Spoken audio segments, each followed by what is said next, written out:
Hello my dear students, welcome to your master chem channel. कैसे हैं प्यारे बच्चों? Very good. आज मैं Amla Shankar Yadav master chem channel की तरफ से क्लास 12 के बच्चों को एल्डिहाइड, कीटोन और कार्बोक्सिलिक एसिड से वीडियो लेकर आए हैं प्यारे बच्चों। इस चैप्टर के वीडियो का टॉपिक है comparison of resonance of carbonyl group and carboxyl group. यानी कार्बोनिल ग्रुप में भी रिजोनेंस होता है और कार्बोक्सिल ग्रुप में भी रिजोनेंस होता है। ठीक है, तो दोनों के रिजोनेंस में क्या कंपैरिजन है, क्या तुलना है, ये स्टडी करना है। और इसी पर आ जाता है क्वेश्चन आपके बोर्ड में कि कार्बोनिल ग्रुप का रिजोनेंस क्या है, कितने रिजोनेंस स्ट्रक्चर हैं, कार्बोक्सिल ग्रुप का रिजोनेंस क्या है, उसमें कौन ज्यादा स्टेबल है, कौन कम स्टेबल है। ये सब सारी बातों का डिस्कशन आपसे किया जाता है। आज चलते हैं। हाँ तो प्यारे बच्चों, क्लास 12 का लेक्चर नंबर 44 है, 44 लेक्चर नंबर 44 है। Aldehyde, ketones and carboxylic acid chapter का नाम है। चैप्टर का टॉपिक क्या है प्यारे बच्चों, आप नोट करो। Comparison of resonance structure of carbonyl group and carboxyl group. तो आज के वीडियो में दोनों के रिजोनेंस स्ट्रक्चर पढ़ने हैं और कुछ उसके बारे में मेन पॉइंट्स और स्टेटमेंट्स हैं। तो आप कॉपी कलम लेके बैठ जाओ प्यारे बच्चों, एक एक पॉइंट नोट करिए और समझते भी जाइए साथ ही साथ। देखिए, पहला पॉइंट है कार्बोक्सिल ग्रुप का, दूसरा पॉइंट है पहला पॉइंट है कार्बोनिल ग्रुप का। पहले पॉइंट में जो बात बताई जा रही है कार्बोनिल ग्रुप में, और दूसरे पॉइंट में कार्बोक्सिल ग्रुप में बताई जा रही है। कार्बोनिल ग्रुप क्या है? Carbon oxygen double bond. और दूसरे पॉइंट में प्यारे बच्चों कार्बोक्सिल ग्रुप में carbon oxygen double bond, carbon oxygen single bond and oxygen hydrogen single bond, है ना। ये कार्बोक्सिल ग्रुप हो गया। तो पहले हम कार्बोनिल ग्रुप का रिजोनेंस आपसे डिस्कशन करते हैं प्यारे बच्चों। आप जानते हैं कि ऑक्सीजन मोर इलेक्ट्रोनेगेटिव होता है कार्बन से, और मोर इलेक्ट्रोनेगेटिव होने का मतलब क्या होता है कि ऑक्सीजन इलेक्ट्रॉन अपनी ओर अट्रैक्ट करेगा। ठीक है, चलिए। A carbonic group has two resonance structure number 1 and structure number 2 प्यारे बच्चों। चलिए पहला स्ट्रक्चर देखते हैं। ये कार्बन का बॉन्ड है, कार्बन ऑक्सीजन डबल बॉन्ड है। ऑक्सीजन के पास 2 लोन पेयर इलेक्ट्रॉन है, क्योंकि ऑक्सीजन का प्यारे बच्चों एटॉमिक नंबर जो होता है 8 होता है। अब इसको कॉन्फ़िगरेट करेंगे, अगर इसको कॉन्फ़िगरेट करेंगे, ऑक्सीजन के एटॉमिक नंबर को आप कॉन्फ़िगरेट करेंगे तो देखिए ये यहाँ पर समझ लीजिए, ऑक्सीजन का एटॉमिक नंबर 8 है। अब इसको करेंगे 2 और 6, यानी 6 इलेक्ट्रॉन आउटर मोस्ट सेल में बचा। तो 6 में से प्यारे बच्चों चूंकि डबल बॉन्ड होता है तो 4 इलेक्ट्रॉन होता है। जब डबल बॉन्ड बनता है 4 इलेक्ट्रॉन, तो यहाँ पर 2 इलेक्ट्रॉन ऑक्सीजन के हैं, 2 इलेक्ट्रॉन कार्बन के। तो 6 में से 2 इलेक्ट्रॉन ऑक्सीजन के बॉन्ड बना रहे हैं, 6 इलेक्ट्रॉन में से 2 इलेक्ट्रॉन ऑक्सीजन की बॉन्ड बना रहे हैं। तो बाकी कितने इलेक्ट्रॉन बचे? 4, यानी 2 लोन पेयर बचे। अच्छा, अब इसमें प्यारे बच्चों ये तो पहला स्ट्रक्चर हो गया, कार्बोनिल ग्रुप का पहला स्ट्रक्चर हो गया। अब क्योंकि ऑक्सीजन मोर इलेक्ट्रोनेगेटिव होता है, तो अब ये इलेक्ट्रॉन अपनी ओर अट्रैक्ट करेगा। तो जब 2 इलेक्ट्रॉन चला जाएगा तो 2 इलेक्ट्रॉन बचेगा, सिंगल बॉन्ड ही रह जाएगा। तब सिंगल बॉन्ड ही रह जाएगा, क्योंकि सिंगल बॉन्ड में 2 इलेक्ट्रॉन होते हैं, डबल बॉन्ड में 4 इलेक्ट्रॉन होते हैं, ट्रिपल बॉन्ड में 6 इलेक्ट्रॉन होते हैं। तो अब यहाँ पर कार्बन पर पॉजिटिव चार्ज हो जाता है प्यारे बच्चों, कार्बन पर पार्शियल पॉजिटिव चार्ज और ऑक्सीजन पर पार्शियल निगेटिव चार्ज आ जाता है ना। अब आप देख सकते हैं, ठीक है। अब यहाँ पर रखे 2 2 4 2 6 इलेक्ट्रॉन हो गया, यानी 3 लोन पेयर इलेक्ट्रॉन हो गए। तो स्ट्रक्चर नंबर 2। तो इस तरह से देखो प्यारे बच्चों, कार्बोनिल ग्रुप के 2 स्ट्रक्चर हो गए, 2 रिजोनेंस हो गए, 2 रिजोनेंस स्ट्रक्चर हो गए। देख रहे हैं ना, पहला और दूसरा। अच्छा, अब कार्बोक्सिल ग्रुप में देखिए जरा सा, कार्बोक्सिल ग्रुप में 3 स्ट्रक्चर हो जा रहे हैं। अब 3 स्ट्रक्चर में तीसरा और चौथा प्यारे बच्चों ज़्यादा स्टेबल होता है। तीसरा और पांचवा स्ट्रक्चर बहुत ज़्यादा स्टेबल होता है, चौथा लेस स्टेबल होता है। क्यों, मैं बता दे रहा हूँ, पहले आप इसको नोट करें। However for carboxyl group there are 3 resonance, three resonance structure. चलिए पहले एक ठो जनरली जैसे बनाया जाता है उसे बना लो आप। कार्बन है, ये कोई आर है, यहाँ आर भी हो सकता है, हाइड्रोजन भी हो सकता है, अल्काइल ग्रुप भी हो सकता है। यहाँ पे जो बैलेंसी है, यहाँ पे कोई अल्काइल ग्रुप रख सकते हैं आप, या कोई चलिए हम आर रख देते हैं, अल्काइल ग्रुप रख सकते हैं, है ना। आप हाइड्रोजन भी रख सकते हैं, एल्काइल ग्रुप या हाइड्रोजन ग्रुप, ठीक है। तो अब आप बना लो generally carboxyl group, carbon oxygen double bond और carbon oxygen single bond, oxygen hydrogen single bond, है ना, यहाँ पर हुआ। तो ये आपका तीसरा स्ट्रक्चर, पहला दूसरा तो यहाँ हो गया कार्बोनिल का, तो तीसरा हम कार्बोक्सिल के लेते हैं ये, ठीक है। तो अब आप देखो प्यारे बच्चों, पहले देखिए आप, यहाँ पर कार्बन ऑक्सीजन डबल बॉन्ड है और वही काम है, ऑक्सीजन का एटॉमिक नंबर 8 है, तो 6 इलेक्ट्रॉन हुए, तो 6 में से 2 इलेक्ट्रॉन यहाँ पर शेयर हो रहे हैं ऑक्सीजन के, और 2 कार्बन के 4 हो गए। तो अब क्या हो, अब तब ऑक्सीजन के पास 2 लोन पेयर इलेक्ट्रॉन बचे, 2 2 4 इलेक्ट्रॉन बच गए। अब चूंकि ऑक्सीजन प्यारे बच्चों अधिक इलेक्ट्रोनिगेटिव है, तो ये इलेक्ट्रॉन अपनी ओर खींच लेता है। तो अब जब तब 2 इलेक्ट्रॉन निकल गए तो 2 बचे, तो सिंगल बॉन्ड यहाँ रह गया, देखिए सिंगल बॉन्ड रह गया। अच्छा, तो अब यहाँ पे ऑक्सीजन पर 2 2 4 2 6 इलेक्ट्रॉन, देखिए आ गया ना, तो यहाँ 2 2 2 4 2 6 इलेक्ट्रॉन हो गए। अब प्यारे बच्चों कार्बन पर प्लस चार्ज आ जाता है, कार्बन पर प्लस चार्ज। तो अब यहाँ से जो ऑक्सीजन पर देखिए 2 लोन पेयर बचा हुआ है, यहाँ पे ऑक्सीजन का 1 इलेक्ट्रॉन यहाँ खर्च हुआ, 1 इलेक्ट्रॉन यहाँ खर्च हो गया, तो 2 इलेक्ट्रॉन खर्च हो गए, 4 इलेक्ट्रॉन बचे हैं, तो 2 लोन पेयर इलेक्ट्रॉन बचे। जब अब यहाँ पे इलेक्ट्रॉन यहाँ जा रहा है, तो यहाँ प्लस चार्ज डेवलप हो रहा है कार्बन पर प्लस चार्ज डेवलप हो रहा है। तो अब क्या हुआ, ये इलेक्ट्रॉन यहाँ से चल दिया, है ना। तो अब क्या हुआ कि ये जो है यहाँ पर प्यारे बच्चों डबल बॉन्ड बन जाएगा यहाँ पर, क्योंकि 2 इलेक्ट्रॉन ऑलरेडी सिंगल बॉन्ड बना हुआ है, तो सिंगल बॉन्ड बना हुआ तो 2 इलेक्ट्रॉन है, 2 इलेक्ट्रॉन और आ गए, तो 2 2 4 हो गए, तो 4 इलेक्ट्रॉन होने का मतलब कि डबल बॉन्ड बनना। अब ये डबल बॉन्ड बन जाएगा प्यारे बच्चों। यहाँ ऑक्सीजन पर देखिए, यहाँ ऑक्सीजन पर अब प्लस चार्ज आ जाएगा, यहाँ पर देखिए तीसरे स्ट्रक्चर में दिखाते हैं अभी। तो पहले तो आप देखिए ये पहले देखिए इसको दिखाया जा रहा है, ये इलेक्ट्रॉन यहाँ आ गया, ये कार्बन प्लस चार्ज आया, यहाँ पर माइनस चार्ज हो गया, 2 इलेक्ट्रॉन आ गए। अब ये चौथा स्ट्रक्चर बन गया। जब यहाँ से आया ये, तो ये बना, तो तीसरे के बाद ये चौथा स्ट्रक्चर पहले जनरेट हुआ, कार्बन पर प्लस चार्ज आया। अब इस चौथे में से ये इलेक्ट्रॉन यहाँ से चल दिया, तो यहाँ डबल बॉन्ड बन गया प्यारे बच्चों, प्लस चार्ज यहाँ से हट गया। अब यहाँ पर से चूंकि इलेक्ट्रॉन चल रहा है ऑक्सीजन पर से, तो ऑक्सीजन पर प्लस चार्ज आ गया, ध्यान दीजिए ऑक्सीजन पर। तो अब यहाँ पे ये जो 2 इलेक्ट्रॉन चल गया, तो यहाँ पर 2 इलेक्ट्रॉन बचे ऑक्सीजन के, तो यहाँ पर डबल बॉन्ड हो गया, जैसे था वैसे था। आपको बहुत इंपॉर्टेंट बात यहाँ दिख रही है कि इस ऑक्सीजन पर माइनस चार्ज और इस ऑक्सीजन पर प्लस चार्ज, है ना। अब यहाँ पर आप कार्बन को देखिए, पहले कार्बन को, तीनों कंडीशन में कार्बन को देखिए, यहाँ कार्बन के पास 8 इलेक्ट्रॉन है।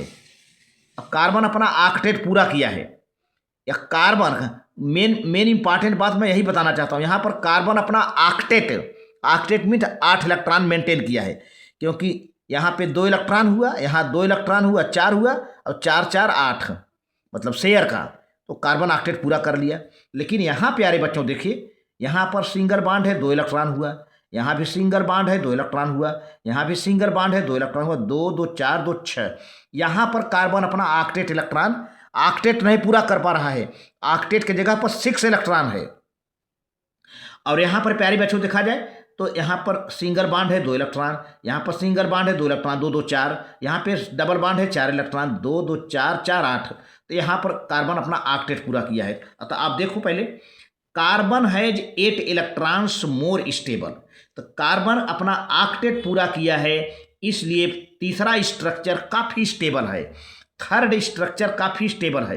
लेकिन यहाँ पर देखिए, carbon has 6 electrons less stable, ये स्ट्रक्चर, चौथा स्ट्रक्चर जो बन रहा है रिजोनेंस का, ये जो है कम स्टेबल है। क्यों कम स्टेबल है? क्योंकि कार्बन अपना ऑक्टेट पूरा नहीं किया हुआ है, कार्बन के पास 6 इलेक्ट्रॉन ही है, कार्बन है 6 इलेक्ट्रॉन्स एंड लेस स्टेबल। लेकिन यहाँ की बात करो पांचवा स्ट्रक्चर रिजोनेंस का, यहाँ पे कार्बन के पास 2 दो चार चार आठ, 8 इलेक्ट्रॉन है। Carbon has 8 electrons and more stable.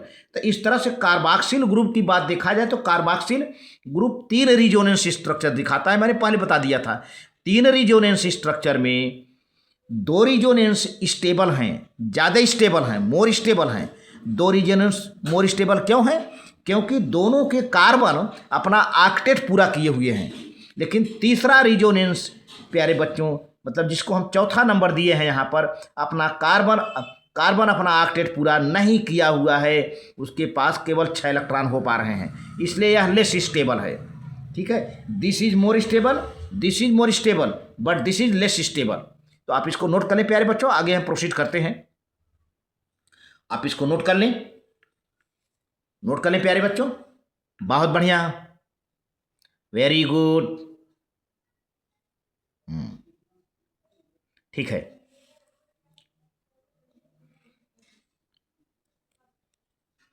चलते हैं आगे, प्रोसीड करते हैं।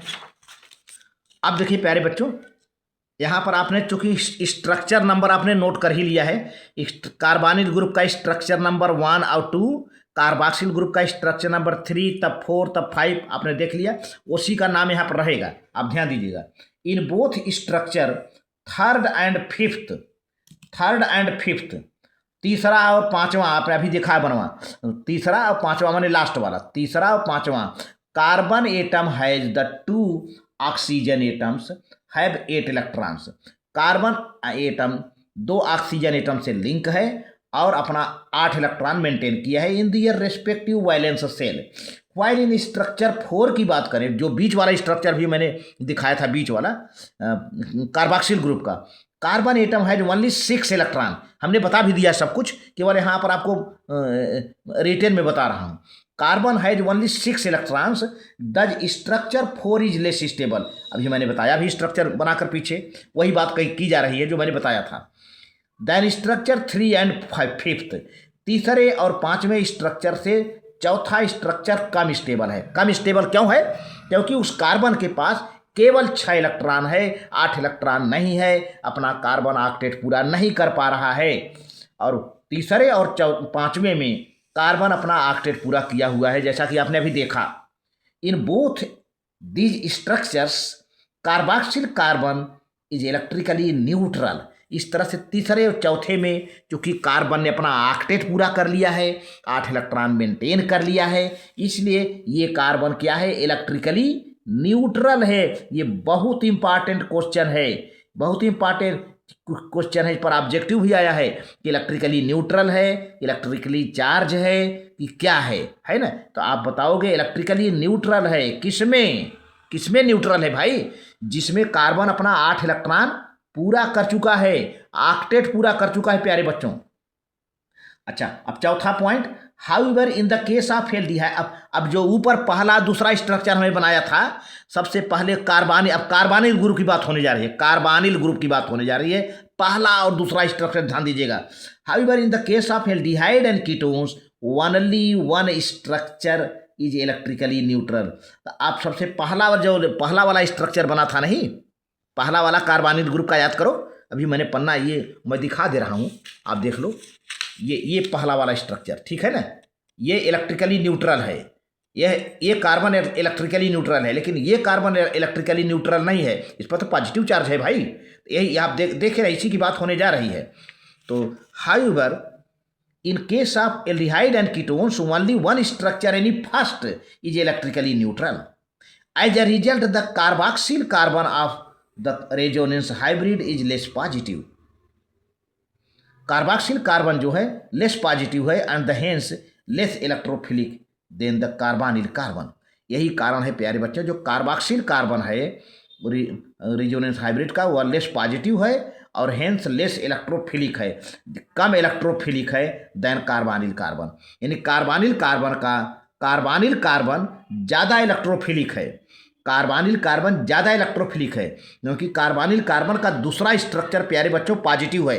अभी आपने देखा है कार्बोनिल कार्बन का दूसरा स्ट्रक्चर पॉजिटिव है, बहुत ज़्यादा इलेक्ट्रोफिलिक है वो तो।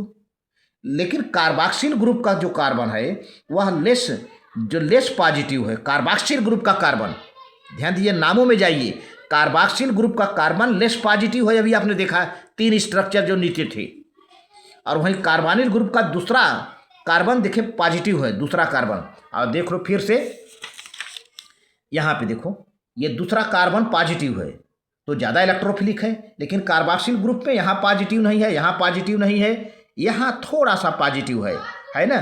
तो इसलिए यह लेस इलेक्ट्रोफिलिक है, लेकिन यह मोर इलेक्ट्रोफिलिक है। ये एल्डिहाइड कीटोन का कार्बोनिल है, ये मोर इलेक्ट्रोफिलिक है, और ये कार्बन लेस इलेक्ट्रोफिलिक है। तो इसीलिए यहाँ पर बताई जा रही है बातें प्यारे बच्चों, आप नोट करने की कोशिश करिएगा कि as a result the carboxyl carbon, क्या लिखना पड़ेगा, carboxyl carbon of the resonance hybrid is less positive and hence less electrophilic than carbonyl carbon of aldehydes and ketones. 5वां पॉइंट है, however it may be noted that like carbonyl carbon, carbonyl group, carboxyl group is also polar due to resonance structure 4th and 5th। तो प्यारे बच्चों 4th और 5th में polarity है। तो अगर देखा जाए दोनों में सिमिलरिटी क्या है, जिस तरह से कार्बोनिल कार्बन पोलर है उसी तरह से कार्बोक्सिल कार्बन भी पोलर है ना। बशर्ते यहाँ पर न्यूट्रल की बात हुई, एल्डिहाइड कीटोन में पहला स्ट्रक्चर न्यूट्रल है, दूसरा स्ट्रक्चर जो है पोलर है, और वह काफ़ी इलेक्ट्रोफिलिक है। कार्बोनिल की बात किया जाए, अब कार्बोनिल ग्रुप कहाँ पाया जाता है, यही एल्डिहाइड कीटोन में। वैसे कार्बोक्सिलिक एसिड में भी कार्बोनिल ग्रुप होता है, लेकिन वहाँ हाइड्रॉक्सिल ग्रुप भी लगा होता है ना प्यारे बच्चों। तो हाइड्रॉक्सिल ग्रुप होने की वजह से कार्बोक्सिल ग्रुप का जो कार्बोनिल ग्रुप कम पॉजिटिव है, जिसके वजह से कम इलेक्ट्रोफिलिक है एल्डिहाइड कीटोन वाले कार्बोनिल ग्रुप से। तो आज की वीडियो में प्यारे बच्चों इतना ही। Very good, thank you. Note कर लीजिए, आप इसे नोट कर लीजिए, नोट कर लीजिए प्यारे बच्चों।